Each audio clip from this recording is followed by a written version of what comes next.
Hi, my name is Liz Hathway, and this is my first astrological look at the week ahead for almost a month.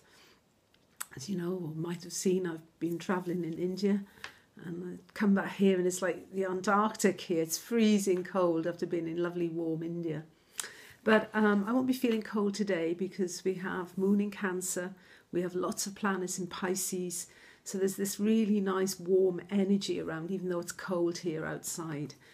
The moon, Monday's moon day, and the moon is in her own sign today, and she's hyperactive, you could almost say.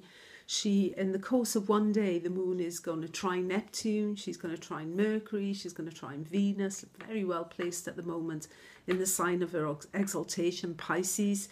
We then go into the opposition of Pluto, which is a bit of a cold shower for the moon. I mean, Pluto is very corporate, very businesslike, very, keep emotions at arm's length. So the moon might at some point feel a bit rejected here in the course of the afternoon.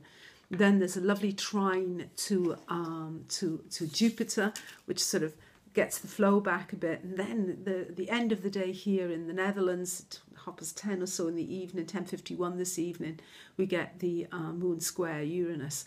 So it's a bit of a mixed bag today, and it's the moon in Cancer does tend to sort of have a bit of ebb and flow, is a little bit inconstant in many ways.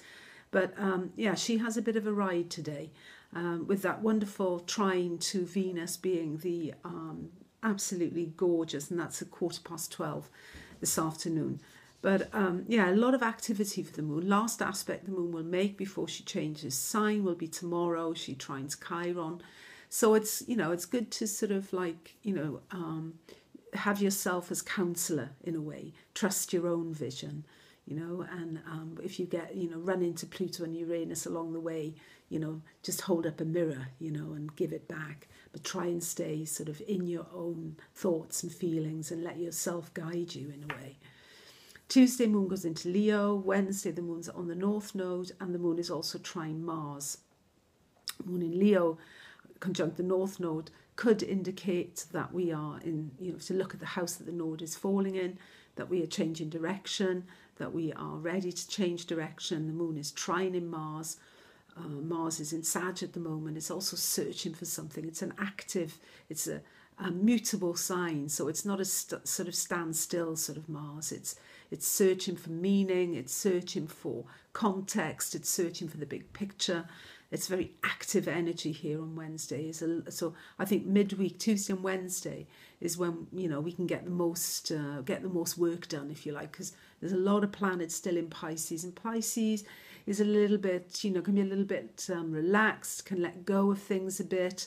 Usually it works out well. That's true. Pisces is Jupiter ruled. It's kind of really good at, just doing the things that really are important when it comes down to it. But it is a little bit scattered, the energy. So Wednesday is useful with the moon on the node, trine Mars. Thursday, we have Mercury in Pisces, a very sensitive Mercury, Mercury in Pisces. It has feelers out there. It sort of sees the writing on the wall. It kind of knows which way things are going, before it happens. They have this great foresight very often. I mean, I've often seen with people, Mercury in Pisces, when you turn up and they say, I was just thinking about you. And there you are. They have that sort of sensitivity. And then this Thursday, Mercury squares Mars. Mars is in Sag, so this could be a bit of a war of words here, a real clash of interest, a real sort of meanings that just don't gel for some reason. But the good thing about Mercury in Pisces is it's able to let things go. And what we see later on in the afternoon on Thursday, we have Venus again in Pisces, which is very much about, doesn't want to argue, doesn't want to disturb the relationship, wants to keep things in the flow, in the zone. Let's make it nice. Let's love and, let's have a good time. Venus in Pisces is very much about a feel-good factor, and it's trine Jupiter.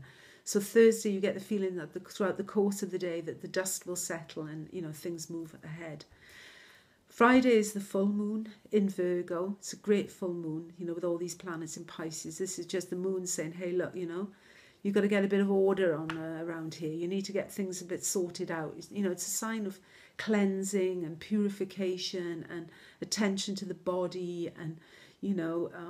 Yeah, so it's a good counterpoint, if you like, to all this Pisces energy, the moon in Virgo, because it is a reminder, you know, that that if we create too much chaos, it just becomes, you know, it just sort of, you know, goes, you know, you need to sort of get it into the details and organise. That's what's happening around the full moon. And I think we should do that, because on Sunday we have the Sun conjunct Neptune, which can be very borderless, which can be very go with the flow, and then, you know, suddenly, you know, feeling completely lost or all at sea. It's a great day for helping others, for, you know, being in service of something. It's also great for going to a concert or, you know, a movie or something like that. But it's also a day where the energy might be quite low, and you might just, you know, and with Mercury conjunct Venus also on Sunday, it might be a day, you know, where you're going to draw the curtains and, you know, have a little love nest, who knows. But it's a very loving energy, certainly on Sunday. And in fact, this whole week, there's a lot about opportunities here to make things good if we want to take them. Okay, thank you for listening. It's good to be back. Speak to you soon. Bye.